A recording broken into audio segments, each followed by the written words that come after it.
राधे राधे, हरे कृष्ण। आप सभी का दिन शुभ हो। भगवान कृष्ण की कृपा सदा आप सभी पर बनी रहे। अब सुनिए आज का माघ मास महत्म, जिनकी आकृति अतिशय शांत है, जो शेष नाग की शैया पर शयन किए हुए हैं, जिनकी नाभि में कमल है, जो देवताओं के भी ईश्वर और संपूर्ण जगत के आधार है, जो आकाश के समान सर्वत्र व्याप्त है, नील मेघ के समान, जिनका वर्ण है अतिशय सुसूर, जिनकी संपूर्ण अंग है, जो योगियों द्वारा ध्यान करके प्राप्त किए जाते हैं, जो संपूर्ण लोगों के स्वामी है, जो जन्म मरण रूप भय का नाश करने वाले हैं, ऐसी लक्ष्मीपति कमल नेत्र भगवान श्री विष्णु को हम सब प्रणाम करते। हरे कृष्णा। आज माघ मास के 9वां और 10वां अध्याय साथ में आरंभ करते हैं। यमदूत कहने लगे, मध्याह्न के समय आया, अतिथि मूर्ख पंडित वेद पाठी या पापी कोई भी हो, ब्राह्मण के समान है, जो रात्रि के थके हुए भूखे ब्राह्मण को अन्न जल देता है। मध्य के समय जिसके घर अब तक हुआ अतिथि निराश नहीं जाता है, वह स्वर्ग का वासी होता है। अतिथि बराबर कोई धन संपत्ति तथा हित नहीं है। बहुत से राजा और मुनि अतिथि सत्कार से ब्रह्मलोक को प्राप्त हुए हैं। जो एक समय आलस्य से भी अतिथि को भोजन करा दे, वह यम द्वार नहीं देखता है। केसरी धवस्य सत्यदेव ने कहा है कि जो कोई इस कर्म भूमि मृत्यु लोक से स्वर्ग लोक जाने की इच्छा रखता है, वह अन्न का दान करे। दूत कहता है कि यमराज कहते हैं, अन्न के बराबर दूसरा कोई दान नहीं है। जो गर्मियों में जल, सर्दियों में ईंधन और सदैव ही अन्न का दान करते हैं, वे कभी भी यम के दुख नहीं उठाते हैं। जो अपने किए हुए पापों का प्रायश्चित करता है, वह नरक को नहीं देखता है, और प्रायश्चित न करने वाला मनुष्य नरक में जाता है। जो काया वाचा और मन से किए हुए पापों का प्रायश्चित करता है, वह देव और गर्दनों से शोभित होकर स्वर्ग लोक को प्राप्त होता है। जो नित्य ही व्रत, तप, तीर्थ और जितेंद्रिय है, वह भयंकर यम को नहीं देखते हैं, और नित्य धर्म कर्म करने वाला दूसरे का अन्न भोजन और दान त्याग दे, नित्य स्नान करने से बड़े बड़े पाप नाश होकर यम को नहीं देखता है। बिना स्नान पवित्रता कैसे हो सकती है? जो मनुष्य पर्व के समय चलते जल में स्नान करते हैं, वह बुरी योनि नहीं पाते हैं, न ही नरक में जाते हैं। माघ मास में प्रातः स्नान करने वाले मनुष्य को नियम पूर्वक तिल, पात्र और तिल कमल का दान करना चाहिए। यमदूत कहते हैं कि हे विकुंडल, पृथ्वी 100 गो आदि परम दान करने वाला स्वर्ग से नहीं लौटता है। बुद्धिमान पुण्य तीर्थों, व्यापक पात, संक्रांत आदि को थोड़ा सा दान करके भी बुरी गति को नहीं प्राप्त होता है।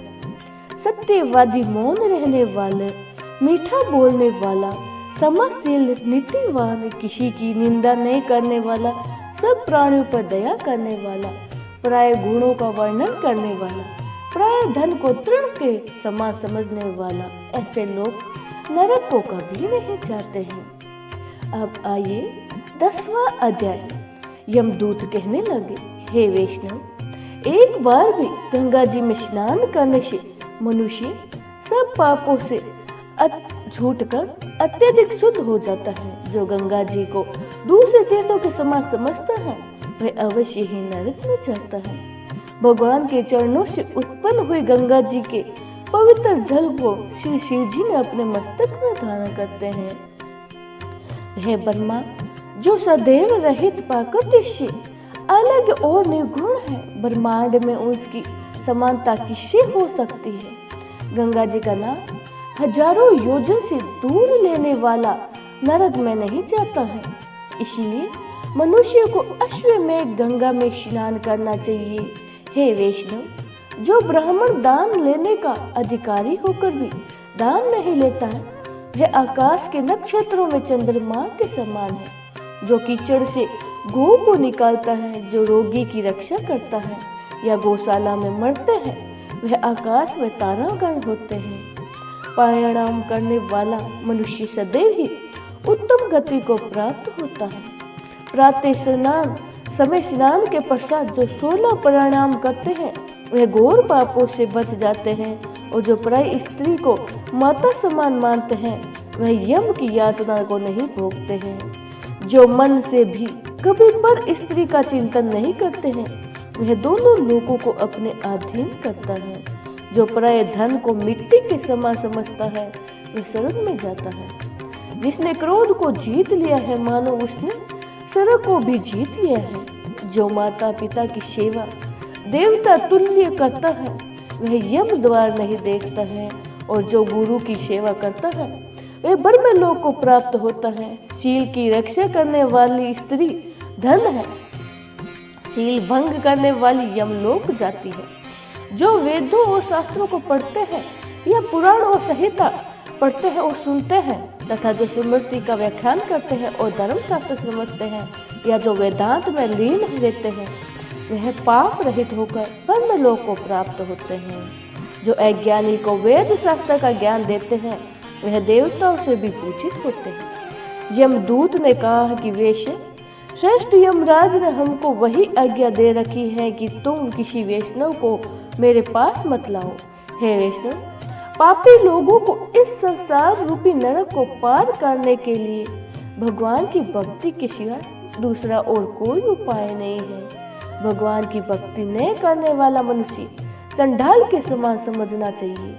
भगवान के भक्त अपने माता और पिता दोनों के कुल को तार देते हैं और उनको नरक में नहीं रहने देते हैं। और जो मनुष्य वैष्णव का भोजन करते हैं, वह भी भगवान की कृपा से श्रेष्ठ गति को प्राप्त होते हैं। बुद्धिमान को सदैव वैष्णव का अन्न खाना चाहिए। इससे बुद्धि पवित्र होकर मनुष्य पाप नहीं करता है। गोविंदाय नमः इस मंत्र का जाप करता हुआ जो मनुष्य मृत्यु को प्राप्त होता है, वह परम धाम को प्राप्त होता है, इसमें कोई संदेह नहीं है। जो ओम नमो भगवते वासुदेवाय इस द्वादक्षिण षड मनो मनाहे नारायणाय इस द्वादश मंत्र या ओम अष्ट सिर मंत्र का जाप करता है, उसके ब्रह्म इत्यादि बड़े से बड़े पाप नाश हो जाते हैं। बोलो श्री कृष्ण भगवान की जय हो।